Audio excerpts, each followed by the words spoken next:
ایک حل ہے، اور آپ نے کہا کہ کرفیو لگایا جائے، اسلحہ چاہے قانونی ہو چاہے غیر قانونی وہ لے لیا جائے۔ شاہد سید صاحب میرے ساتھ موجود ہیں، میں ذرا ان سے اسی نقطے پہ آ جاؤں کہ شاہد سید صاحب، بہت سی سیاسی جماعتیں، متحدہ قومی موومنٹ، پاکستان مسلم لیگ نون نے بھی کہہ دیا، اس کے علاوہ بہت جگہوں سے آواز آئی، متحدہ قومی موومنٹ کی طرف سے یہ آواز آئی کہ فوج کو بلایا جائے، لیکن پیپلز پارٹی اس وقت تک کہتی ہے کہ فوج کو استعمال نہیں کر سکتے، فوج مسئلے کا حل نہیں ہے۔ اب تو پیپلز پارٹی کے اندر سے بھی آوازیں آ رہی ہیں کہ فوج اس مسئلے کا اکلوتا حل اگر کچھ ہے تو وہ فوج کے ذریعے ہی ہے۔ آپ اب کیا سوچتے ہیں، جتنا خراب مسئلہ ہو گیا ہے، کیا واقعی صرف فوج ہی حل رہ گیا اس مسئلے کا؟ کیونکہ فوجی آپریشن ہم صدیوں سے سنتے آئے کہ فوج تو کسی مسئلے کا حل نہیں ہوتا۔ قاسم صاحب آپ کا شکریہ۔ میں نے پہلے 2 سال سے 2.5 سال سے میں یہ چیخا کہ کراچی میں اکراس دی بورڈ آپریشن ہونا چاہیے اور ڈیویژن ہونا چاہیے، میرا ڈیمانڈ تھا دونوں، جو کہ آج سب پارٹیاں تقریباً سب لوگ یہ کہتے ہیں، لیکن میں اگر آپ کو اس سے مطلب فوجی حکمرانی کا لیتے ہو تو یہ بالکل سراسر غلط ہے۔ ہم فوجی حکمرانی کی بات نہیں کرتے، ہم شہر لائف شاعت اور بنیر کی طرح جب فوج آیا ضرورت پڑی، یہ ہمارے بچے ہیں اور آج بھی ان نے تکلیف کرنا ہے اور کل بھی انہوں نے آنا ہے۔ کراچی کے حالات جتنے بھی خراب ہو جائے گا تو الحمدللہ ہم پاکستانی آرمی دنیا کی بہترین آرمی میں ہماری ایک آرمی ہے، ہم اٹانومی ملک ہے، ایسا نہیں ہے کہ دوسرا آ کر کے کوئی حلوہ نہیں ہے، ہماری فوج ہے۔ تو جب فوج ہماری بہت بڑی قربانیاں دے گا تو اس سے بہتر یہ ہے کہ آج اگر فوج کے مشاور سے ہمارے سیاستدان زرداری صاحب، نواز شریف صاحب، اسفندیاوی صاحب بیٹھ جائیں اور اس مسئلے کا حل نکالے، وہ چاہے رینجر کے ذریعے کنٹرول کرے چاہے پولیس کو اختیارات دے۔ یہاں پولیس میں کالی بیڑے ہیں، سیاسی بھرتیاں ہیں اور پیسوں کے لیے کام ہو رہا ہے۔ پہلے دور میں جو آپریشن ہوا تھا ان کے چن چن کے مارا گیا، اب پولیس میں ہمت نہیں ہے، اب جو پولیس ہے وہ صرف یہاں پہ اپنا ٹائم گین کر پاس کرتے ہیں، لیکن جس شہر میں 20 خان اغوا ہو جائے ان کو اغوا کرتے وقت بھی کسی نے نہیں دیکھا، پھر وہ گاڑیوں میں اب کمپاؤنڈوں میں جاتا ہے، قصاب خانوں میں بنے ہوئے اندر کالونیوں میں، یہاں کوئی جنگل نہیں ہے، کوئی پہاڑ نہیں ہے، کوئی غار نہیں ہے، یہ آبادیوں کے اندر یہ قصاب خانے بنے ہوئے، انسان کا تن سر الگ الگ کر کے پھر بوریوں میں ڈالا جاتا ہے، پھر وہی بوریاں گاڑیوں میں رکھی جاتی ہے، پھر وہ وہاں پھینکا جاتا ہے۔ کراچی کا شہر 2 کروڑ کی آبادی سو گئی، یہ روشنیوں کا شہر تو کوئی نہیں دیکھتا، کسی نے بتانے کا نام نہیں دیتا کہ یہ کون ہے، کیسوں کرے، جس کے محلے میں یہ قتل و غارت ہوتا ہو یہ چیزیں پکار تو آتی ہوگی، کیا وہ محلے والے اتنے بے حیث ہو گئے، ہم ایسے مسلمان ہو گئے کہ ہم کچھ بتا بھی نہیں سکتے؟ اب اداروں نے تو رپورٹ دے دیا، ہم اداروں کو خامخواہ فوج کا اور آئی ایس آئی اور ایم آئی اور دوسروں کا نام لینے کی ضرورت کیا رہی؟ انہوں نے آپ کو رپورٹ دے دیا کہ ٹارگٹ کلر کون ہے اور ان کے پاس نیٹ ورک ہے۔ آپ ہمت رکھو، پکڑنے کا طاقت رکھو، اپنے جوڈیشن میں اگر عدالتوں میں کمزوریاں ہیں، گواہ نہیں ملتا تو لہٰذا ایسے کیسز کے لیے قانون سازی کی ضرورت ہے، تو آپ کی اسمبلی ہے، ہم آپ کے ساتھ ہیں، آپ جب بولو ہم آپ کے ساتھ ہیں۔ سوری، طاقت نہیں ہے،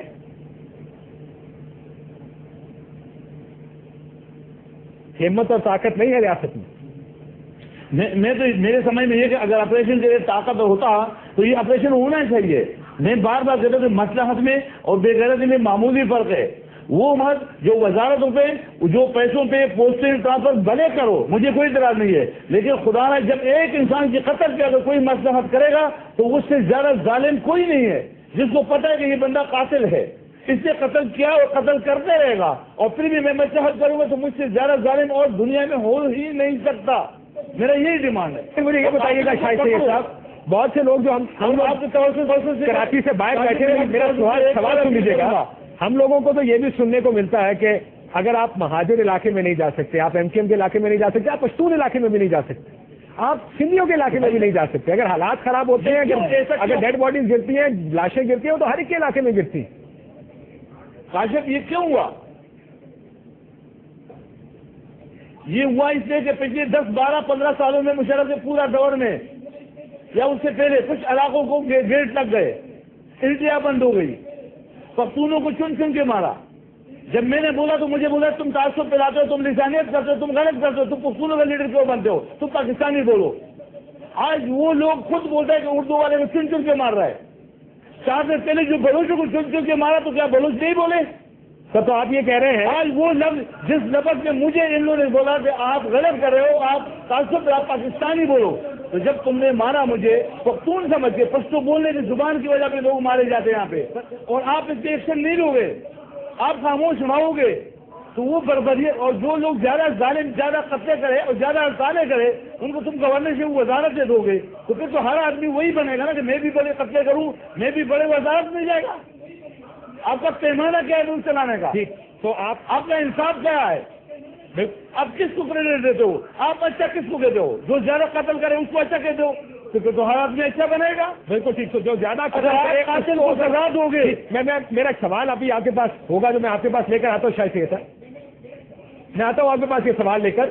آپ نے کہا کہ جو قتل کرے اس کو اگر آپ اہم عہدے دیں گے تو پھر یہ مسئلہ تو ہوگا. عامر لیاقت حسین صاحب یہ میرا آپ سے بھی سوال ہوگا. میں ذرا نبیل گبور صاحب سے یہ سوال پوچھ لوں فوج کا تاکہ پیپلز پارٹی کا نقطہ نظر بھی میرے سامنے آ جائے کہ کیوں پیپلز پارٹی اکلوتی جماعت ہے جو فوج کے لانے کے خلاف ہے. نبیل گبور صاحب آپ کیا وجہ ہے کہ فوج خود کہتی ہے کہ اگر ہماری ضرورت ہو, خود سے کہا انہوں نے کہ ہماری ضرورت ہو ہم آنے کو تیار ہیں. پیپلز پارٹی کہتی ہے کہ ابھی وقت نہیں ہے, فوج مسئلے کا حل نہیں ہے. یہ کیا وجہ ہے کہ جو جماعتیں پہلے فوجی آپریشن کے خلاف ہوتی تھی اب وہ فوج کی بات کر رہی ہیں لیکن پیپلز پارٹی اس کے حل کے لیے تیار نہیں؟ دیکھیں کاشف, جہاں تک فوج کے بلانے کا سوال ہے تو ظاہر فوج بھی گورنمنٹ کے ڈائریکٹیوز پہ کام کرتی ہے, گورنمنٹ کے انڈر آتی ہے, گورنمنٹ کا ایک انسٹیٹیوشن ہے. اور جس طریقے سے ساؤتھ وزیرستان میں یا وانا میں بھی اگر وہاں پر القاعدہ کے خلاف آپریشن ہوا, فوج نے کیا گورنمنٹ کے کہنے کے اوپر, تو یہ اس کو اتنا بڑا ایشو نہیں بنانا چاہیے. میں سمجھتا ہوں کہ یہ جو ہماری کراچی کی پولیس ہے اس کے پاس بھی وہی ویپن ہے, وہی 7.62 ملی میٹر کا جو ہے, لیکن ناکام ہو گئے نا. میری بات ناکام ہو گئی. میری بات سر آپ کی بات بالکل درست ہے, ان کے پاس سب کچھ وہی ہے جو فوج کے پاس ہے, لیکن پولیس نہیں کر سکی. شاہد سید صاحب کا کہنا ہے کہ پولیس نے آپریشن کیا, ان کو چن کے مارا گیا. آپ کے اپنے interior minister, home minister Sindh Manzoor Hassan صاحب کہتے ہیں کہ پولیس کا مورال ڈاؤن ہے کیونکہ ان کو مارا گیا ہے. شاہد سید صاحب یہی کہہ رہے ہیں کہ پولیس مسئلے کا حل نہیں ہے. پولیس کا مورل ڈاؤن ایک وقت دیکھیں جو پولیس جس بات کی آپ نشاندہی کر رہے ہیں وہ پولیس 92-93 میں یہاں سے ریٹائر بھی ہو گیا ہے, چلا بھی گیا ہے, ابھی نئی پولیس آئی ہے. پولیس کی بھی نو ڈاؤٹ میں کہہ رہا ہوں ری ہالنگ کی ضرورت ہے. پولیس اس وقت جو ہے دیکھیں پولیس گورنمنٹ کے آرڈرز کے انتظار پہ ہوتی ہے. پولیس اور فوج بھی گورنمنٹ کے آرڈر کے انتظار میں ہے نا, اور اسی فوج کو بھی آپ ہی کہیں گے. اسی طریقے سے فوج بھی گورنمنٹ کے انتظار. دیکھیں اصل مسئلہ ہے کہ کون سی طاقت کوئی طاقت روکنے والی نہیں ہے. طاقت سب سے روکنے والی یہ اسٹیک ہولڈرز ہیں. آپ کہیں نا آج پریس کانفرنس کیا متحدہ قومی موومنٹ نے, وہاں پر ساری باتیں کی ہیں. میں شاہد سعید صاحب سے بھی ریکویسٹ کروں گا, میں اپنے پیپلز پارٹی کے بھی دوستوں سے ریکویسٹ کروں گا, ہم سب تینوں جماعتیں مل کر ہمارے اوپر الزام لگایا جاتا ہے کہ جی پیپلز پارٹی کے پاس یہ فلاں لوگ ملیٹنٹ جو ونگز ہیں, ملیٹنٹ لوگ ہیں, کہ ہم کہتے ہیں کہ ایم کیو ایم کے پاس جو کرمنل ایلیمنٹس ہیں, ایم کیو والے کہتے ہیں اے ایف پی کے پاس جو یہ فلاں لوگ ہیں, بلکہ انہوں نے تو ایم کیو ایم نے خود لسٹ ایک نیشنل اسمبلی میں دی ہے. ان سب کو پتا ہے کہ کون کون کرمنلز ہیں جو ہماری پارٹیز کا نام لیتے ہیں. ہم خود اگر آ کر ہم اعلان کر دیں میڈیا میں کہ یہ کرمنل جن کا یہ نام لیا جا رہا ہے, فلاں نام والا جو بندہ ہے, اس کا ہم سے کوئی تعلق نہیں ہے, اور آپ یقین سر آپ پھر بار بار انسان کی اچھائی پہ جا رہے ہیں. نبیل گبور صاحب, میں ڈاکٹر عامر لیاقت حسین صاحب, کیا کوئی سیاسی جماعت یہ کرنے کو تیار ہوگی کہ میڈیا پہ آگے کہ ہمارا ان سے تعلق نہیں ہے؟ ایک سوال. جب نہیں تیار ہوتی ہے تو پھر شور بھی نہیں مچا ہے نا. نہیں تو شور تو مچائیں گے نا سر, سیاست یہی تو ہے, شور مچاتے ہیں, یہی تو پالیٹکس ہے نا. پھر تو پالیٹکس ہو رہی ہے, پھر تو کوئی سچا کسی کے ساتھ نہیں ہے. اگر تو سچا ہے تو آئے تو ہم خود ہمیں دیکھیں نا. میں جب یہ بات کرتا ہوں کہ لیاری کو بدنام کیوں کیا جاتا ہے, لیاری کے لوگ تو برے نہیں ہے, بار بار کہا جاتا ہے لیاری کے اندر جرائم پیشہ ناصر, لیاری کے اندر یعنی اس طرح بتایا جاتا ہے کہ لیاری جو ہے بہت گندا علاقہ ہے. ہم کہتے ہیں کہ بھائی آپ گندے لوگوں کا جب نام لیتے ہیں, کرمنل ایلیمنٹس کا نام لیتے ہیں, تو ان کا نام لیا جائے نا. آپ سب پورے معاشرے کو یا اس سوسائٹی کو تو بدنام نہ کریں. تو ایلیمنٹس موجود ہے. میں ذرا عامر لیاقت حسین صاحب کے پاس چلا جاؤں. نبیل صاحب آپ کا نقطہ اچھا ہے, لیکن میں پھر واپس آؤں گا آپ کے پاس تھوڑی دیر کے بعد کہ پولیس کا آپ نے کہا کہ ان کو ایکوپ کیا جائے. عامر لیاقت حسین صاحب, کیا پولیس اس قابل ہے اس وقت کراچی کی کہ کراچی کے معاملات ٹھیک کر سکے؟ دیکھیے میں اس سلسلے میں کاشف بھائی پھر عرض کروں گا اپنے تمام دوستوں سے جو اس وقت گفتگو فرما رہے ہیں. نبیل بھائی میرے کالیگ رہ چکے ہیں, شاہد سید صاحب سے میرا بڑا گہرا رابطہ رہا ہے اور ابھی بھی ہے. میں صرف یہ بتانے کی کوشش کر رہا ہوں، تھوڑا سا اگر اس کو براڈر پرسپیکٹو میں دیکھ لیں، ہم پھر وہی کر رہے ہیں کہ پشتون مہاجر، لیاری کے لوگ، پٹھان، اردو بولنے والے، سندھی بولنے والے، خدارہ تھوڑی دیر کے لیے سمجھ لیجئے، دیکھیے سارے پشتون اردو بولنے والوں کے خلاف نہیں ہیں، سارے اردو بولنے والے پٹھانوں کے خلاف نہیں ہیں، اسی طرح لیاری کے سارے لوگ دیگر کسی قوم کے خلاف نہیں ہیں۔ چند کرمنل ایلیمنٹس ہیں جن کو باقاعدہ خریدا گیا ہے۔ میں اس شہر میں نیٹو کے ٹرکس دیکھ رہا ہوں جو مجھے دکھائی دے رہے ہیں، مستقبل میں آپ اس کو ذرا براڈر پرسپیکٹو میں دیکھیں، یہ کوئی بہت ہی عالمی سازش کا حصہ بننے جا رہا ہے کراچی، تاکہ اتنی یہاں پر اناکی پھیلا دی جائے، اتنے یہاں پر مسائل کریٹ کر دی جائیں، بے روزگاری ادھر ہے، بجلی یہاں پر نہیں ہے، پانی ادھر نہیں ہے، لوگ ایک دوسرے کا قتل کر رہے ہیں، خون بہا رہے ہیں، اب تو روٹی کے ٹکڑوں پہ لڑائیاں ہو رہی ہیں، بچوں کا ریپ کیا جا رہا ہے، لیاری کے علاقوں میں بھی ہو رہا ہے اور دیگر علاقوں میں بھی ہو رہا ہے، کئی لوگ اغوا ہو گئے ہیں، لاپتہ ہیں، بسوں سے اتار کر ان کو لے جایا گیا ہے، عورتوں کو اتار دیا، بچوں کو لے گئے۔ کیا آپ کو کاشف بھائی دکھائی نہیں دے رہا کہ ایسے ہی سارے حالات طرابلس میں بھی ہوئے تھے، ایسے ہی بغداد میں بھی ہوئے تھے؟ یہ عالمی سازش ہے جس کے کچھ لوگ ہیں اس میں کارندے بنے ہوئے ہیں اور ان کے کچھ کرمنل ایلیمنٹس ہیں جن کو خریدا گیا۔ یہ قومیں نہیں لڑ رہی ہیں آپس میں، یہ کوئی قوم نہیں لڑ رہی ہے، الحمدللہ یہ پاکستان کی کوئی قوم آپس میں باہم دست و گریباں نہیں ہے۔ چند کرمنل ایلیمنٹس، جیسے ہم مذہب کے معاملے میں کہتے ہیں کہ چند کرمنل ایلیمنٹس ہیں، تو کیا آپ پورے اسلام کو گالی دیں گے معاذ اللہ؟ کیا آپ یہ کہیں گے کہ مسلمان خود کش حملہ آور ہیں؟ کیا آپ یہ کہیں گے کہ مسلمان مسجدوں میں جا کر پھنسے ہیں؟ جی نہیں، یہ چند کرمنل ایلیمنٹس ہیں جن کو خریدا جاتا ہے، جن کو باقاعدہ برین واشنگ کی جاتی ہے۔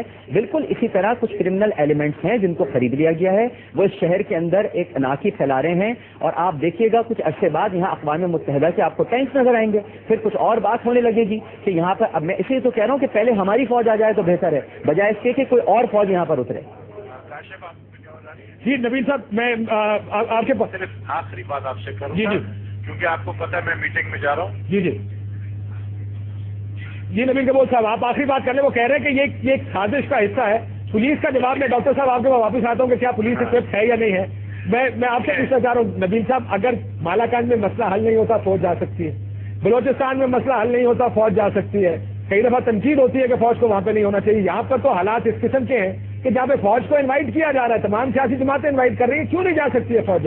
دیکھیں تو یہ سوال ہے جو بہت سے لوگ پوچھ رہے ہیں کہ شاید اب مسئلے کا حل سے فوج کے پاس ہے۔ کاشف لوگ تو یہ بات بھی کر رہے ہیں، اس بات کو اب سوچنے پر مجبور بھی ہو گئے ہیں کہ 15 سال پہلے جب یہ باتیں ہوتی تھیں کہ جی کراچی کو الگ صوبہ بنایا جائے، جنا پور کا نعرہ لگایا جاتا تھا، گریٹر بلوچستان کا نعرہ لگایا جاتا تھا، پاکستان کو کمزور کرنے کی جب باتیں ہوتی تھی 15 سال پہلے، اس وقت ہمیں ہنسی آتی تھی کہ یار یہ کون سی باتیں ہو رہی ہے، کون سا نعرہ لگایا اب آپ کو ٹھیک لگ رہی ہے باتیں؟ یہ جو باتیں مجھے بتائیں کہ یہ شروعات کیسے ہوا۔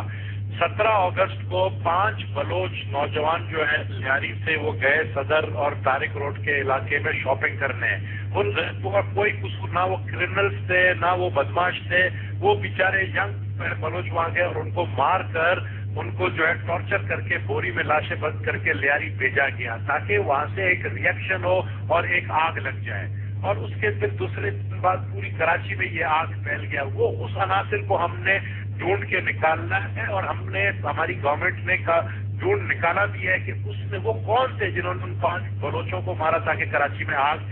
سر آپ 5 بلوچوں کا مسئلہ نہیں، آپ تو اب کی بات کر رہے ہیں نبیل صاحب، 5,500 لوگ مر چکے ہیں، 5,500 ایک سال میں۔ ان کے پچھلے بوریوں میں بس بات مہاجر اور بلوچوں کی نہیں ہے، بہت بڑے پیمانے پہ ڈاکٹر صاحب 5,000 لوگ مارے ہیں، اس نے یہ 5,000 اس 3 دن کے اندر 150 لوگ مارے ہیں۔ میں آپ کو کیوں یہ بتانا چاہ رہا ہوں کہ یہ وہ سازشی عناصر جس نے یہ حرکت کی ہے، اسی سازشی عناصر کو پتا تھا کہ اس کا ریئیکشن ہوگا اور پھر 2 دن بعد 150 لوگ جو ہے مارے گئے۔ سر لیکن یہ تو آپ آخری ایک وجہ بتا رہے ہیں۔ ڈاکٹر صاحب کچھ کہنا چاہ رہے ہیں، پھر میں آپ کے پاس آتا ہوں، پھر آپ مجھے معلوم ہے آپ کی میٹنگ میں جانا ہے کہ ڈاکٹر صاحب اس پہ ڈاکٹر حامد لاگو حسین صاحب کچھ کہنا چاہتے ہیں۔ جی ڈاکٹر، میں یہ کہہ رہا ہوں کہ اس طرح تو مہاجروں کے ٹکڑے بھی بوریوں میں ڈال کر پھینکے گئے ہیں، اردو بولنے والوں کی لاشیں بھی سڑکوں پہ پھینکی گئی ہیں، بلوچ بھی مارے جا رہے ہیں، پختون بھی مارے جا رہے ہیں۔ میں پھر کہوں گا، ہاتھ جوڑ کر کہوں گا، گزارش کروں گا، رمضان المبارک کے مہینے میں میرے ہاتھ سب کے سامنے جڑے ہوئے ہیں کہ خدارہ وسیع پکچر دیکھنے کی کوشش کیجیے۔ یہ چند کرمنل ایلیمنٹس ہیں، یہ کوئی بہت بڑی عالمی سازش ہے۔ میں رہوں یا نہ رہوں، یا مجھے یہاں پر کوئی مار دے کل یا میں یہاں زندہ نہ رہوں، لیکن یہ بات یاد رکھیے گا کہ یہ ایک انتہائی انٹرنیشنل کانسپریسی ہے جس کے تحت پورے پاکستان کو ڈی اسٹیبلائز کیا جا رہا ہے۔ اب آپ بتائیے کراچی میں واقع ہوا، اچانک ہی ایک جمعے کو جمرود میں غونڈی کے علاقے میں 50 نمازی مار دیے، چاروں طرف ڈی اسٹیبلائزیشن ہے۔ کسی طرح سے پاکستان کو یہ دکھایا جائے پوری دنیا کے سامنے یہ ملک نہیں چل سکتا، اس کے ایٹمی اثاثوں پہ بھی قبضہ کر لو، اس کی حکومت پہ بھی قبضہ کر لو، اس میں بھی داخل ہو جاؤ، سارے ٹینکس یہاں پر نظر آئیں گے آپ کو، غیر ملکی افواج، پھر کیا کریں گے؟ ایک نقطہ جو میرا آپ سے ساروں سے یہ سوال ہوگا کہ جب ہم ٹی وی پر فوٹیج دیکھتے ہیں فائرنگ کی اور دنگے فساد کی، آپ کو نظر آتا ہے کہ ایک اس طرف لوگ سر عام بندوق لے کے کھڑے ہیں، دوسری طرف فائرنگ کر رہے ہیں، دوسری طرف سے فائرنگ اس طرف ہو رہی ہے۔ اب یہ کرمنل ایلیمنٹ تو نہیں ہے، بہت سے لوگ کہتے ہیں تو سیاسی ایلیمنٹ ہے۔